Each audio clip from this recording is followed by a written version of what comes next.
오늘도 찰리형 시청 감사드려요. 구독, 좋아요 부탁드려요. 안녕하세요, 찰리브라입니다. 좀 코인 시장이 코미디와도 같다라고 저는 생각하거든요. 요즘에 들어서 이제 점점 더하는데 어저께는 XRP 소송 승소다라고 이제 얘기가 나왔지만 왜 화장실 갔다가 깨끗하게 안 닦은 느낌의 단서를 하나 붙이죠.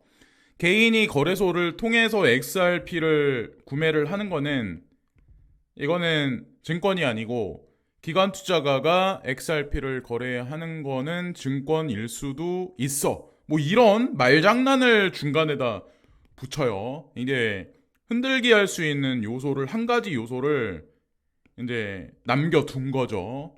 예, 저는 이것도 이제 사실은 페이크라고 이제 전 생각을 하는데 그러니까 시장을 농락하기 위한. 근데 여기에 너무 흔들리실 필요는 없다라고 저는 생각을 해요.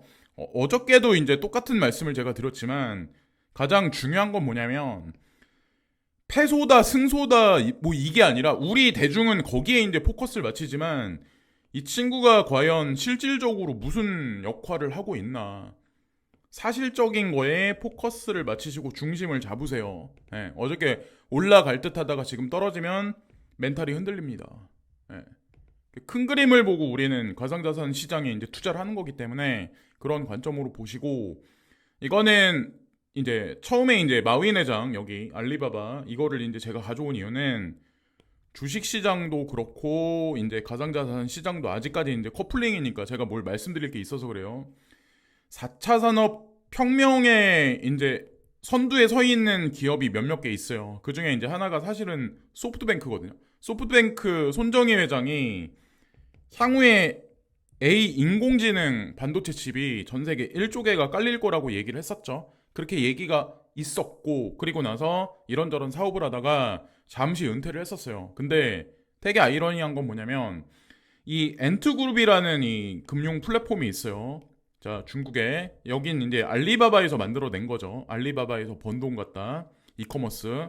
근데 이 엔트그룹이 중국 정부로부터 이 벌금을 맞아요. 그래서 벌금을 냈습니다. 네, 벌금을 냈어요. 그리고 나서 무슨 얘기가 나왔냐면 마윈 회장이 다시 복귀할 거다라는 얘기가 있었어요. 근데 아이러니한 거는 손정희 회장이 다시 복귀할 거란 얘기가 동시에 지금 들리고 있어요. 이 의미는 뭐냐? 에? 주식시장도 다시 화랑으로 들어갈 가능성이 좀 높다라고 생각하거든요. 이 엄청난 손정희 회장도 그렇고 마윈 회장도 그렇고 엄청난 건물이죠. 근데 중간중간에 이상한 뉴스들이 되게 많이 있었어요. 중국 공산당한테 뭐 마윈 회장이 제거됐다 뭐 이런 얘기들 다 아닙니다. 예.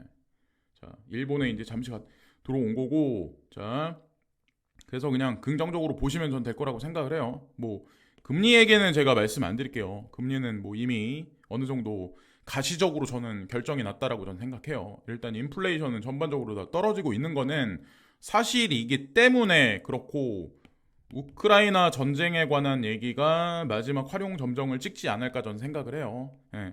제가 아무 논거나 근거도 없이 이런 얘기를 하는 게 아니에요. 일단 코로나는 사라졌어요. 인프라는 지금 회복되고 있고 인플레는 하락하고 있습니다.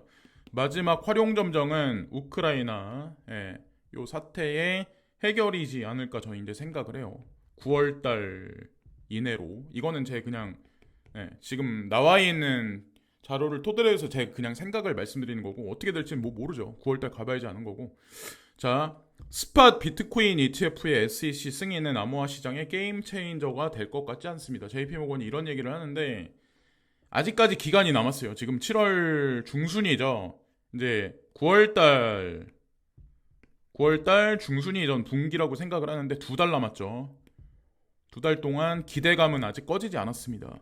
XRP도 부분적인 승소가 있었기 때문에 이 불씨가 꺼지지 않았다라고 이제 전 생각을 해요. 근데 다만 중요한 건 이게 승인됐다고 해서 와 이게 아니라 오히려 조금 올라가긴 하겠지만 여기서부터 이제 그레이스케일 자산 운용사도 그렇고 비트코인을 위주로 해서 이제 팔기 시작할 수도 있다는, 저는 이제 이런 생각을 하거든요. 이제 소문에 사서 뉴스에 팔아라 이런 얘기들이 있잖아요.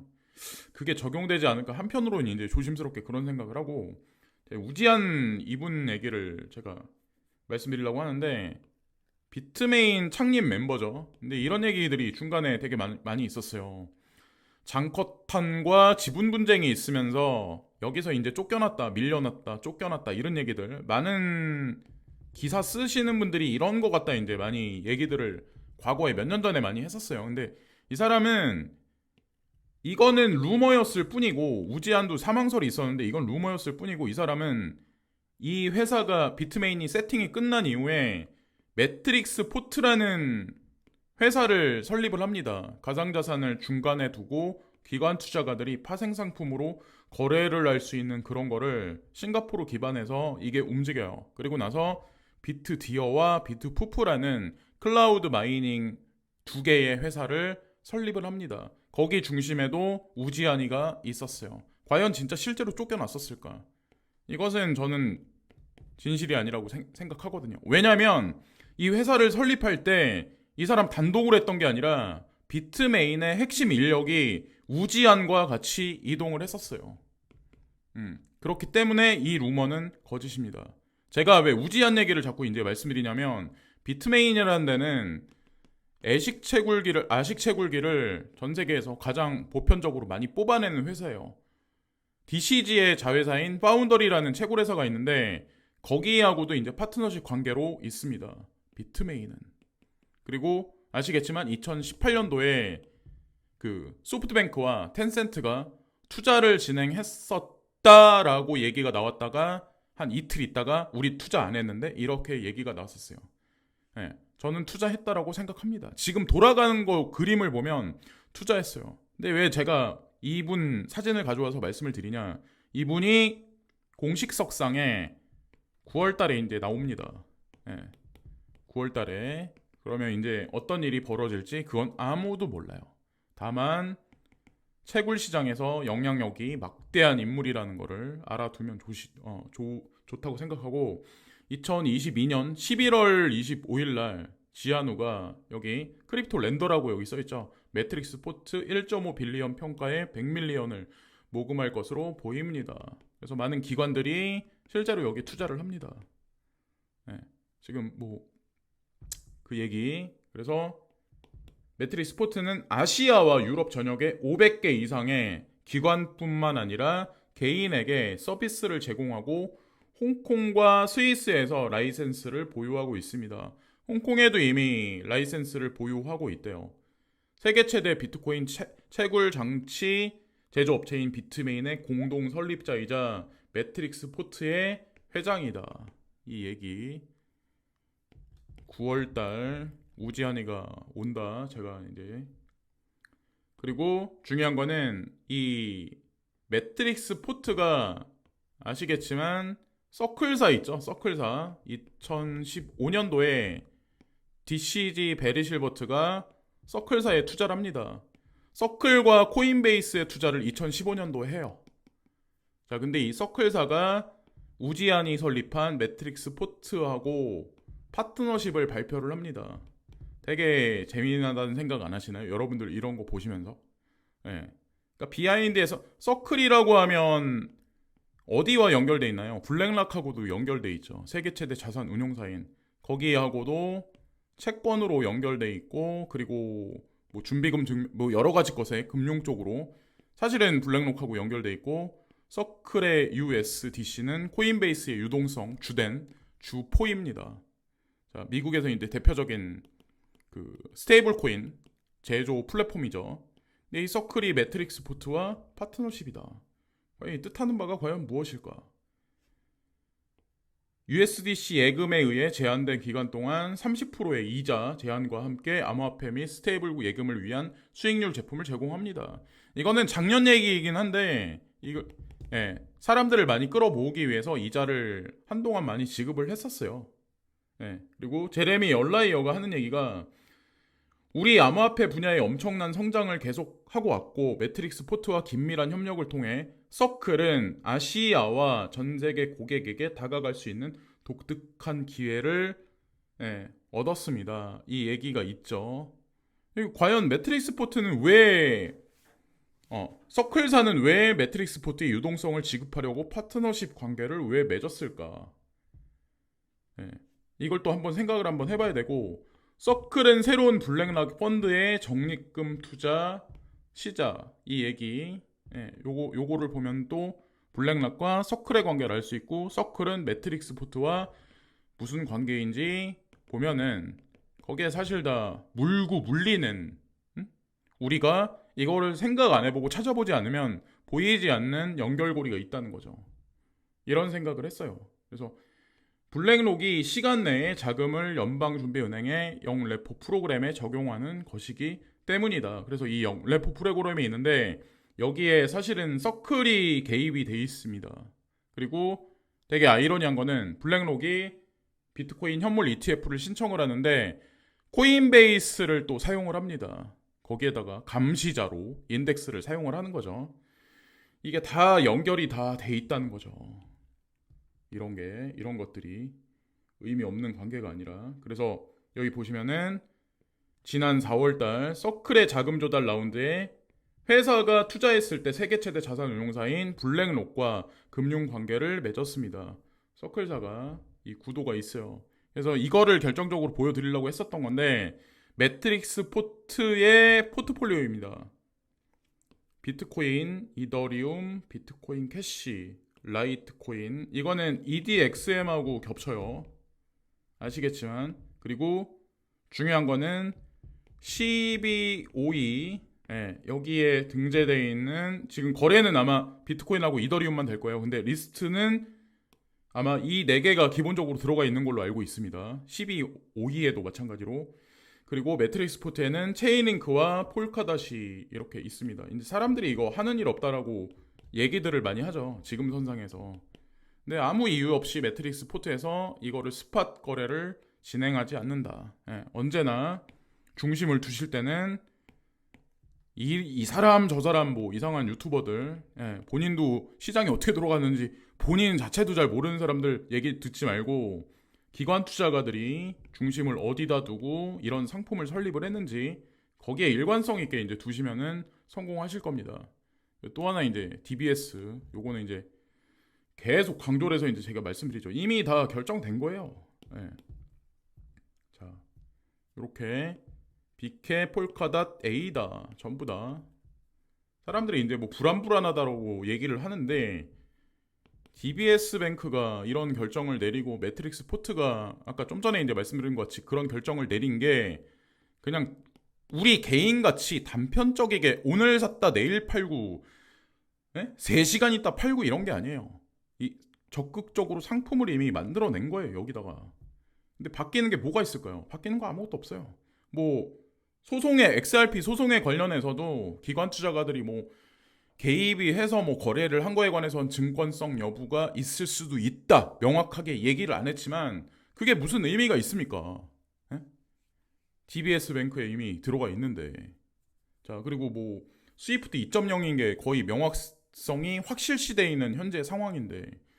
그리고 저번에 이제 이 댓글을 달아주셨어요. 불안하시니까 뭐 답답하시니까 올라가기 전에 이 댓글을 아마 한 달 전에 다셨을 거예요.